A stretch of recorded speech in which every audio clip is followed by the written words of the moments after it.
So I want to share with you my Kundalini Awakening experience. I've been hesitant to talk about this, not because I didn't want to.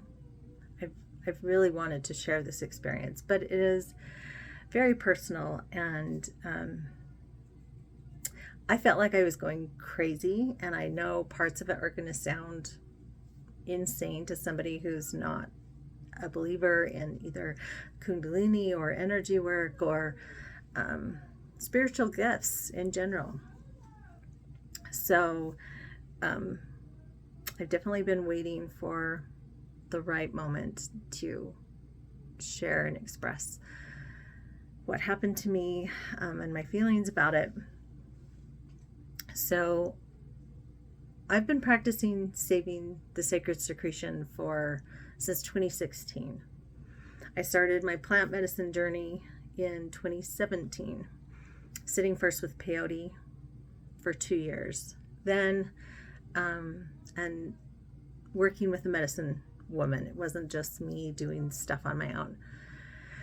Then 2019, I had my first experience with water breath work, and that was just incredible. That led to ayahuasca, and that led to salvia and cannabis. So that was 2019. And those are, for me and my journey, very significant dates, experiences that I had that really changed me from that point forward. Ayahuasca definitely helped open my third eye, gave me a perspective into this, the invisible, the unseen realm. So 2018, I skipped over that year. 2018 is when I started a real interest in researching Kundalini and that energy. What was it, and how do you work with it? So 2018, I signed up for the Shift Network, a class that they were offering on Kundalini Awakening by Raja Chowdhury. And I've been following his work ever since. So that's been, 5 years now? So my interest started in 2018. And I mentioned these other things just to kind of show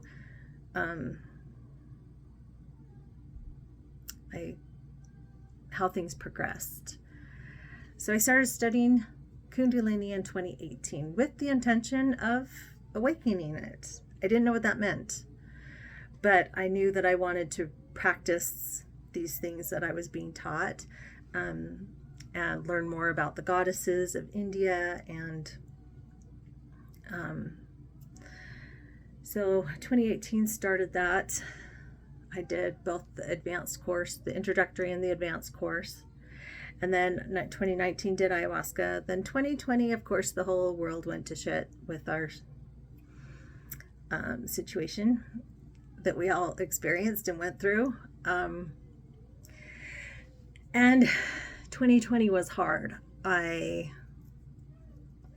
gained weight with the lockdown. I kind of circled into a depression, probably the same as millions of other people with that experience.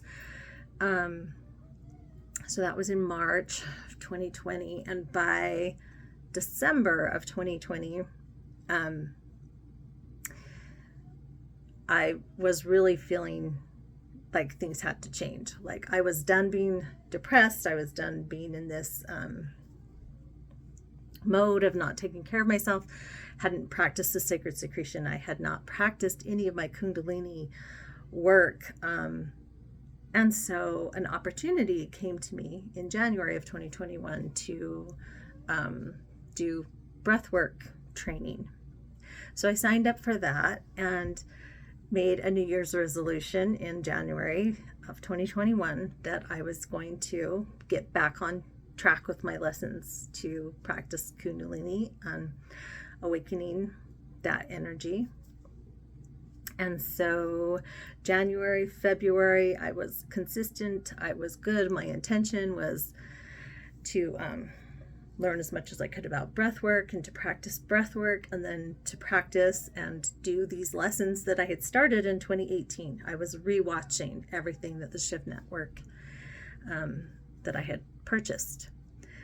So March 9th, 2021, I was homeschooling my then third grader because of the pandemic, everything that happened. He did not want to return to school. He didn't want to have to wear a mask and that whole thing. So I homeschooled for a year, 2020 to 2021, his third grade year.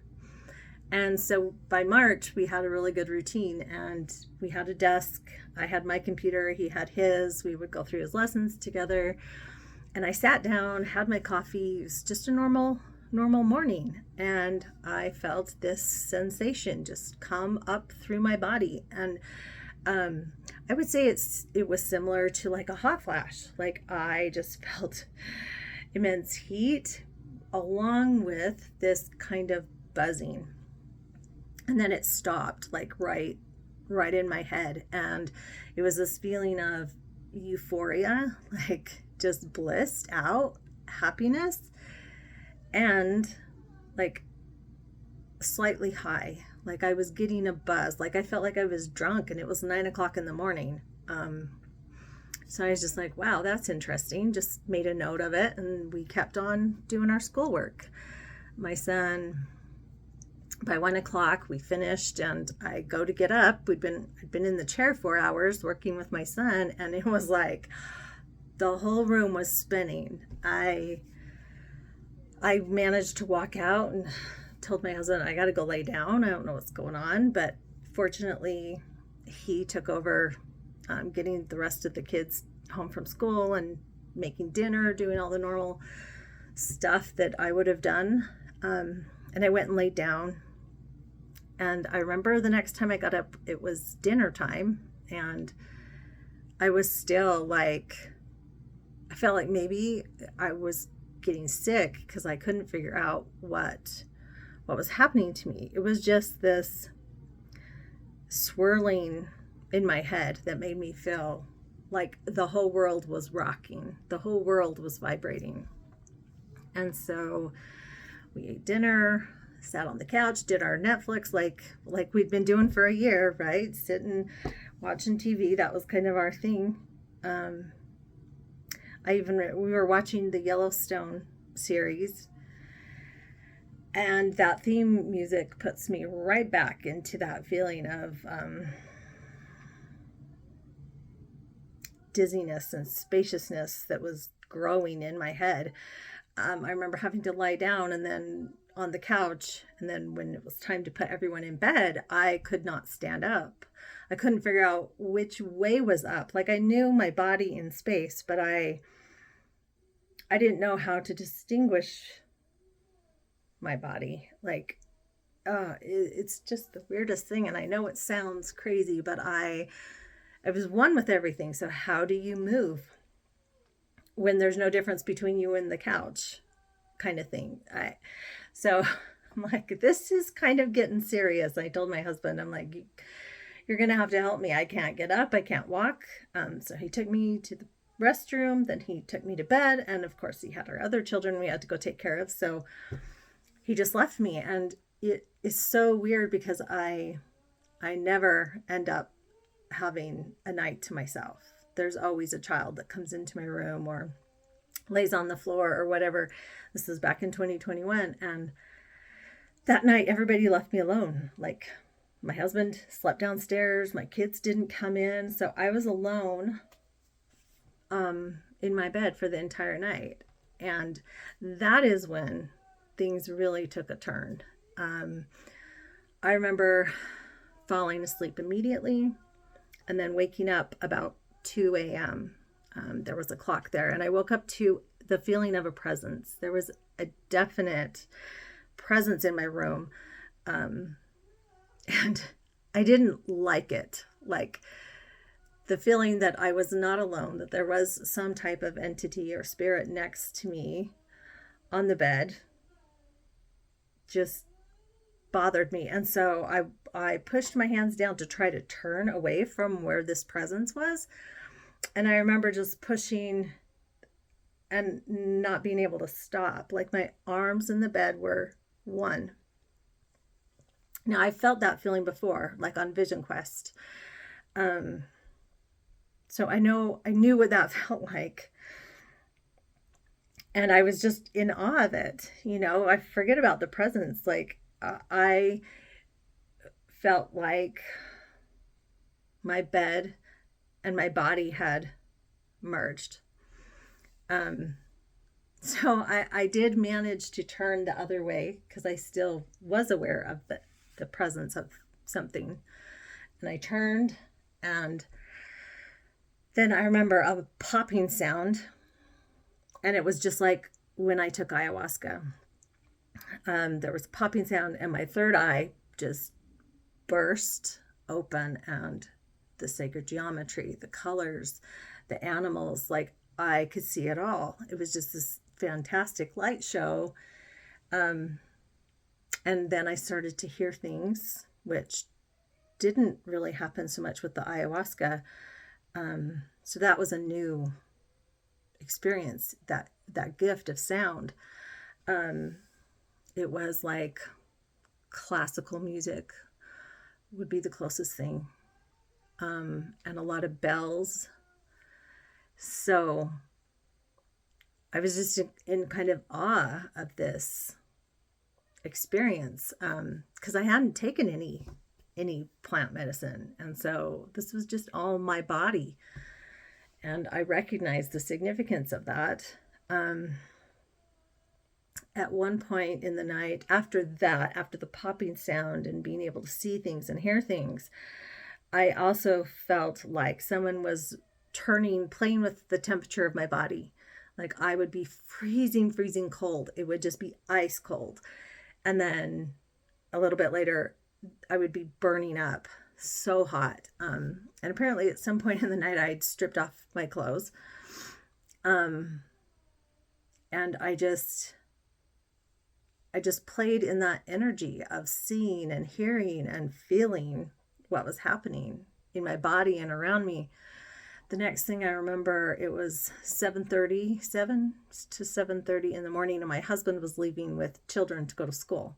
Nobody had come in my bedroom and checked on me or anything. This incredible wave of nausea came over me, and I knew I was going to be sick, but I still couldn't figure out how to move my body in space. Because I literally wasn't just one with the bed now. I was one with the walls. I was one with the carpet and the furniture. So my logical brain was, well, if you just try to roll, you'll eventually fall to the floor. And then we can figure out the next step. So I did get myself off the bed. And as soon as I hit the floor, the sensation was of being on a very, very high swinging bridge. Like I could feel the motion of literally everything in my room. It was just buzzing with vibration. I was buzzing with vibration, and I knew I was going to throw up. The last thing I want, in my mother mind, I'm thinking I am not cleaning up my own puke, because I knew nobody else in my family would want to do that. And I'm like, I can't. I'm too sick. I can't be sick and clean up my stuff. So I'm like determined to make it to my bathroom, and I start just putting one hand in front of the other and start crawling. And the sensation of being like, I felt like I was thousands of feet in the air. I felt like if I misstepped off this imaginary swinging bridge, that I would just fall through the floor. I had that feeling that I would just keep falling through the floor. And that goes kind of back to my salvia experience. Being one with everything, I did fall back into the floor, and then my body felt like it went into pixels. And coming out of that, I remember that sensation very, very clearly, having my body come back and reform and sit up. Like when you have those kinds of experiences, they change you and they stay with you. And so I felt very much as I was crawling, like if I stepped off this imaginary path, that I could feel that I would just be swallowed up in the floor. That was the feeling of it. So I make it to the bathroom and, let's just say, purge myself of everything, releasing everything. And I felt after that like I must be dying. That is the sensation it left me with, was, well, this must be how people who are getting ready to leave their body for good feel like. I watched my father die. I watched my mother die. I watched my grandmother die. So I have seen death before, and I just felt, well, like that's got to be what's happening to me. And I remember after I was done being sick, laying down on the tile and realizing, yeah, I have no clothes on. I don't know how or when that happened, sometime in the night, of course. And then I just started screaming, because that was the only thing that I could find was my voice. So I started yelling, and finally my husband came home from taking kids to school and came into the bathroom, and like, I'm thinking I'm dying. I'm laying on the floor screaming, and he's like, it's not an emergency. You're not dying. You really are okay. And I'm like, well, I don't believe you, right? Like, no, you don't understand. I'm one with this floor, and so I must be dying. He helped me get dressed and got me back into bed. He gave me the phone, because I'm like, I'm getting the hell to the doctor's office. I'm like, this is not okay. I managed to, that was the other thing, light absolutely killed my eyes. Light and sound. I wanted to keep my eyes covered. I wanted to keep my ears covered. But I managed to call the doctor's office and got an appointment in first thing that morning. I literally thought I was dying. And so I was very like, I have to be seen right now. And my doctor is wonderful. He's treated our family for the last 15 years. So he knew me very well. And then my husband, my son, who's returned from serving in the Marines, he helped me. And then, of course, my little preschool or elementary student that I was teaching, school was canceled that day, and he went with me to the doctor. So there's the four of us in the room. They had to put me in a wheelchair because I could not walk. I had to wear an eye mask. I had to wear a head cover. And of course, at that time, we were still wearing masks. So I looked pathetic. And so they wheel me in. I finally get to see the doctor, and he's like peeking at me under my mask and wanting to know what's going on. And I really thought I had had a stroke. And he listens to everything I have to say, and he's like, well, I really think you just have vertigo. He's like, I think it's just an extreme case of vertigo. And I knew what that was, but I had never in my life experienced anything close to vertigo before. So I just accepted it and said, okay. He assured me I wasn't dying. And then said, if I'm not feeling better in 5 days, come back and he'll send me to physical therapy. Well, by 5 days, I figured out what was going on, but that was the lifeline I needed to get through the rest of that week. So he sent me home with some anti-nausea medication because I was still so sick from everything spinning, everything buzzing, walls were moving, like,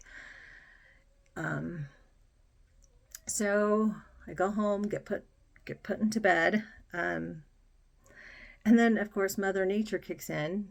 I'm on the path to menopause at that point 2 years ago.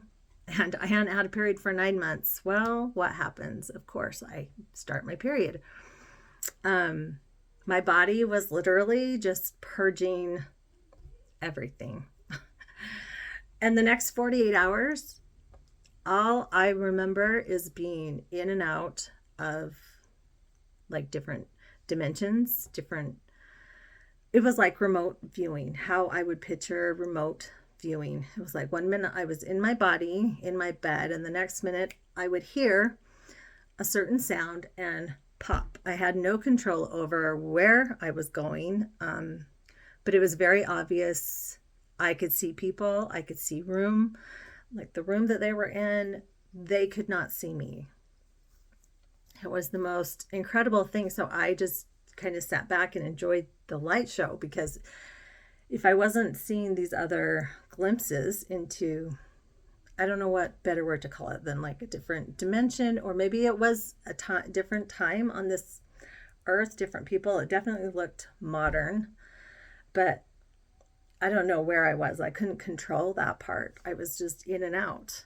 And then when I was in, there would be incredible geometry in front of me, just exactly like an ayahuasca trip. And 48 hours went past.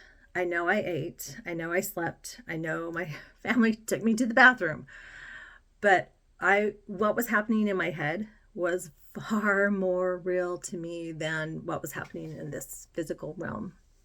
That was the first 48 hours. So, the first 24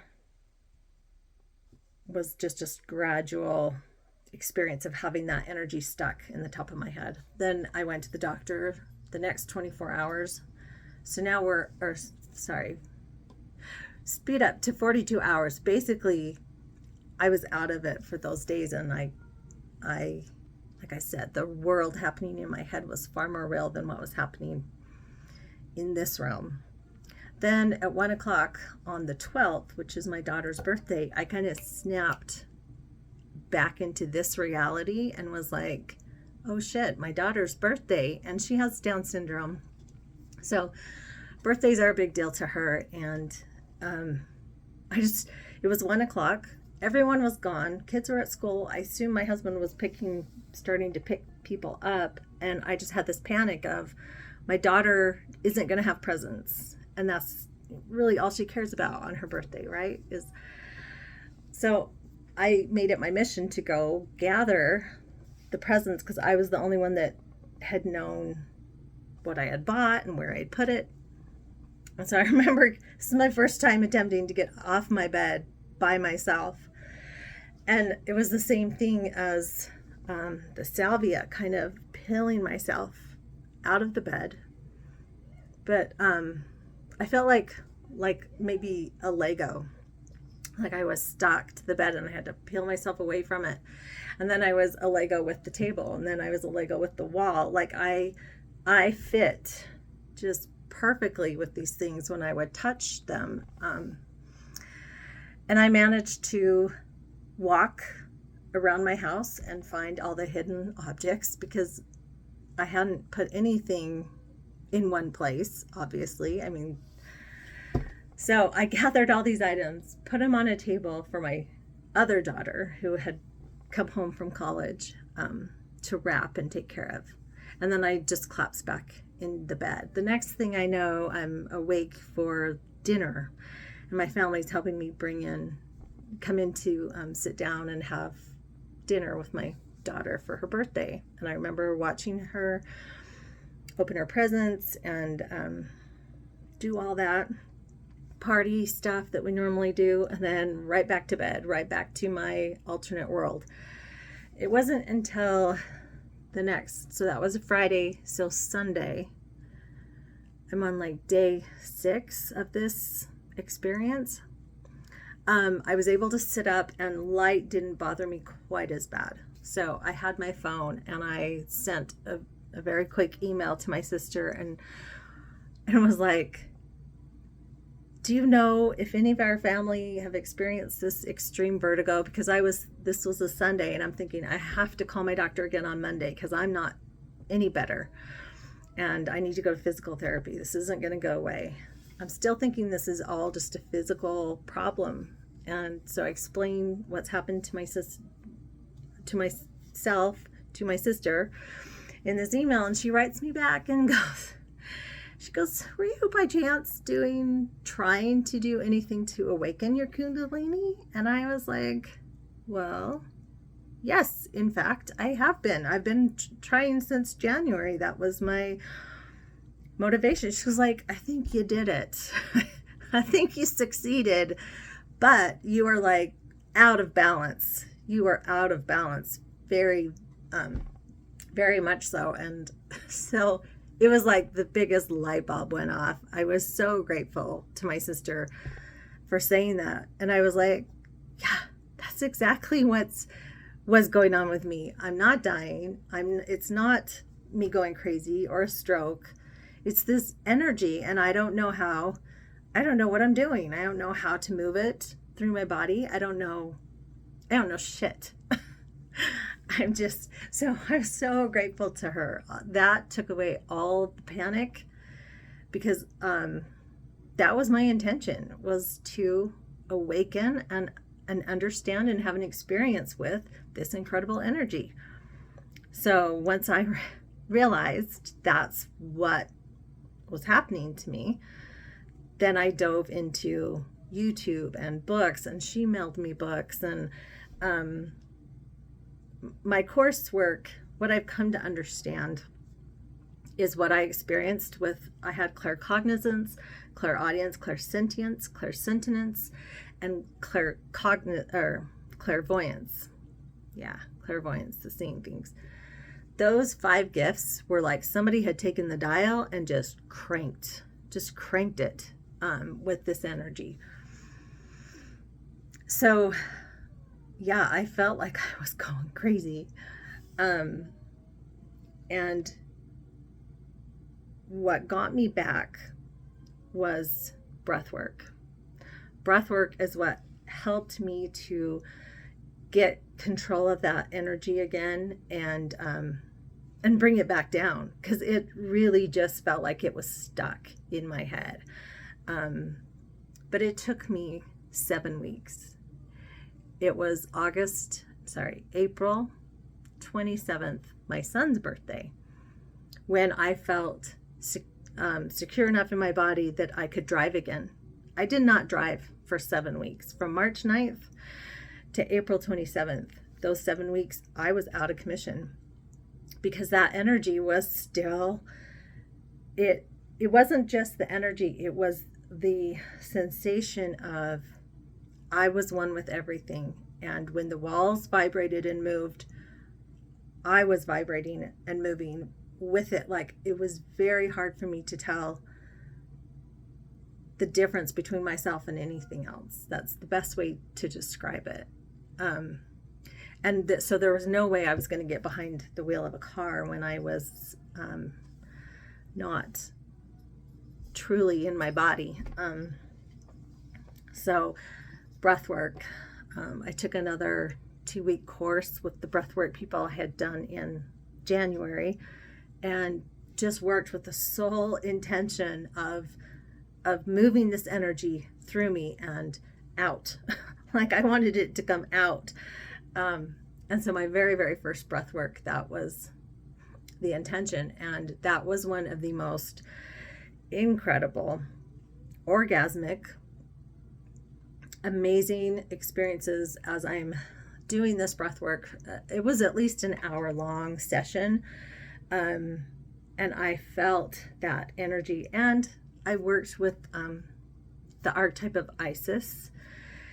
Very much had that intention. And I later realized or researched and come to find out that she is very much associated with Kundalini energy. But Isis was who I was doing the breath work with, and I was able to rise that energy and release it. And that was the most incredible rush of, it was just otherworldly. It put everything else I had been doing up to that point. This was about 2 weeks in to my Kundalini Awakening experience.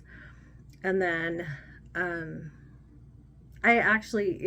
it felt like I was levitating. It felt like my body, the pull was so strong, it felt like I had lifted myself up. beautiful, amazing sensations that I will never forget happened during that time. And then right after that, Raja Chaudhry, the person I'd worked with through the Shift Network, started a new course called the Kundalini Code. And so I started that course with him in June of that year, June of 2021. And I've been working with him in his 1,000 Suns Academy ever since. So this is my third year taking his. So I did the Kundalini Code, and then I did the Master Code, and then I'm doing the Master Code again, learning to work with this energy. And what I've learned in the last 2 years is that it is not that extreme awakening that we are after when we work with this Kundalini energy. It is more about the subtle, it's about the feeling of bliss and the feeling of connection and being one with everything. It's not really so much about having your third eye open and seeing great visions like I did. I mean, those things were beautiful, and I still have glimpses of that. Like, I will still be able to look at certain lights and see the sacred geometry coming off, whether it's artificial or the stars or the moon or the sun or just the sky. And I'm grateful that I still have my gifts. They're still online, but they've been dialed down. They're not blaring at 100% anymore. But I think I will definitely be working with the Kundalini energy for the rest of my life. It is just something, those goddesses that are connected to our chakras and the energies are, they're just so beautiful. And I've lived 42 years steeped in Christianity and the patriarchal mindset. It is so beautiful to come back over to the goddesses. And one of the things he teaches in our class is about how we already know this, right? There's a right-hand path and a left-hand path, and the right hand is very masculine, a very masculine path. And I did that in practicing the sacred secretion too. I was very rigid and stuck to the rules and do this or don't do that and do this. And what I've learned now, switching over to kind of a left hand, the feminine side, the feminine path, is that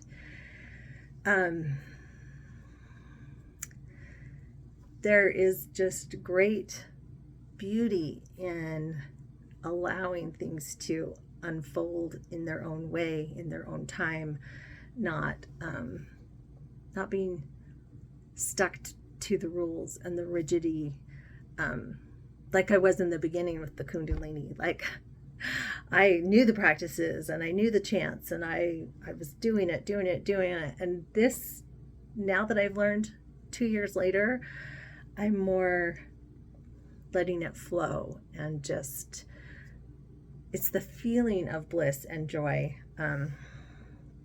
in my meditation, and feeling the energy rise and realizing then it's not up to me anymore. It's the divine coming into me that takes over. So yeah, I know it sounds crazy. I know it sounds out there, but the whole point of me putting this out there was to say, if you're feeling something like this, or if you're going through something like this, you're not crazy. Yeah, get help. Like, I went to the doctor, but medical science didn't have what I needed in order to get my body back in balance. And that's what it was. All those gifts going off online is going off at once, coming online at once, was crazy and extreme and very, very hard to work through. Like, I wouldn't recommend, that was not my intention to have all those things turn on or to have that happen. It's just what did happen. But my body was very out of balance in that, and I feel like I've been able to bring it back in to balance in the 2 years that have passed. Still working with the Kundalini energy, and I would say my meditation has been so much more powerful and beautiful. Just going with the flow rather than having an agenda, as far as like, I've done these mantras, now I have to do this mantra, and being so anal and rigid about it like I was in the beginning. What I've learned is to just really surrender and allow and see where it's going to take me, and to not have expectations about it. Those are probably the biggest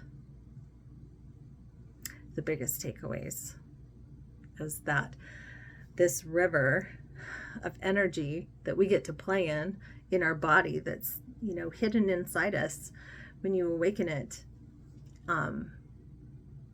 it's such a gift. It's such a gift. And I just have a lot of gratitude for the people that helped me through the scary part of it. My sister, my family, for taking care of me,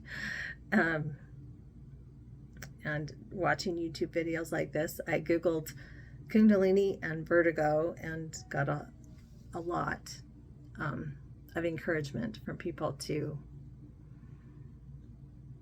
just hang in there. And then, of course, breath work. Venus rising, shamanic breath work is the group that I went through their training course and can facilitate now their breathwork sessions.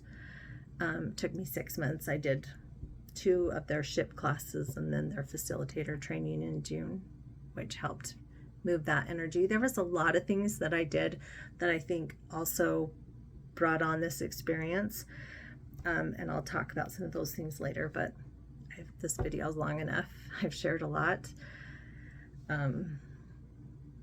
So yeah, it was extreme. And I don't think that's the normal experience for people who go into Kundalini practices with the intention of awakening it. But it's what happened to me. And I will be forever grateful for meeting the Divine Mother in that experience and feeling the energy of the Divine Mother come down into me in the form of Isis. Isis was the one who's also like Eve, the Divine Mother of all living. It's kind of how I picture that archetype. She was the one that helped get me through that and move the energy. And so yeah, that was very personal story, personal experience that I have wanted to share, but it kept getting not yet. That's another thing that has really happened in the last 2 years is that connection to my higher self. Like, I trust that more than anything. Yes, I've worked with spirit guides. Yes, I still do work with spirit guides, but I know when my higher self is the one inspiring me or directing me, there is a connection to that part of my soul that is always connected to Creator. And I trust that part of myself like never before. So that's a really beautiful thing that has come out of my Kundalini Awakening experience. So yeah, I think I will end it there and try to make a few more of these videos, a few more often.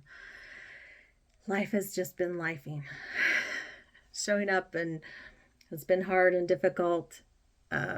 with so much going on, I've just had a lot of things in the fire, and now I feel like I'm slowly bringing things back in and having just a little bit more time for myself. So this channel will be a priority, more of a priority for me in the future.